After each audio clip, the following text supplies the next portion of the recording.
அஸ்ஸலாமு அலைக்கும். மக்காவிலிருந்து இக்ரம். அல்ஹம்துலில்லாஹ், நல்ல ரெஸ்பான்ஸ், எதிர்பார்க்காத ரெஸ்பான்ஸ். ஆனால் அதே மாதிரி கேள்விகளும் இருக்கு. ஸோ நாங்கள் எப்படி வந்து இந்த இடத்த யூஸ் பண்றது, எப்படி நீங்க கொஞ்சம் காமிங்களேன்னு சொல்லி.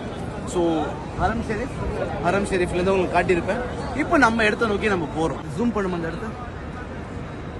ஸோ நீங்க பார்த்துருப்பீங்க. ஸோ அந்த இடத்துல தான் இன்ஷா அல்லாஹ் நம்ம வந்து 3 வேளை சாப்பாடு ப்ரொவைட் பண்றோம். ஸோ அது எப்படிங்கிறத அப்படியே பேசிட்டே போலாமா வாங்க. ஸோ இங்க வர நோக்கம் வந்து நம்மளோட இபாதத், அதான் முக்கியமான நோக்கம். அப்படி வரும்போது உங்களுக்கு இந்த 5 வக்து இங்க நீங்க தொழுவணும்.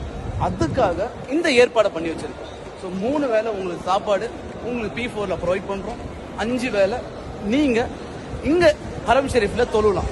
24/7 இந்த இடம் ஆக்டிவா இருக்கும். இந்த இடத்துல நம்ம ப்ரொவைட் பண்றோம். ஸோ P4 நீங்க எல்லாம் கேட்டீங்க, இது எப்படி யூஸ் பண்ணணும்னு நீங்க கேட்டிருக்கீங்க. உங்களுக்காக இந்த வீடியோ. ஸோ நான் கீழே காட்டியிருப்பேன் உங்களுக்கு. ஸோ இங்க தான் உங்களுக்கு ப்ரொவைட் பண்ண போறோம்னு. சரி, ஸோ மீண்டும் சொல்றேன், உங்களுக்கு இந்த வாய்ப்பை நீங்க மிஸ் பண்ணிட்டாதீங்க. ஹரம் ஷெரீஃப் அப்படியே உங்களுக்கு வந்து நம்ம சீட்டிங்ஸ் எல்லாமே இருக்கு. ஸோ இந்த அரிய வாய்ப்பை நீங்க தான் யூஸ் பண்ணிக்கணும். உங்கள் துஆவுடன் முகமது.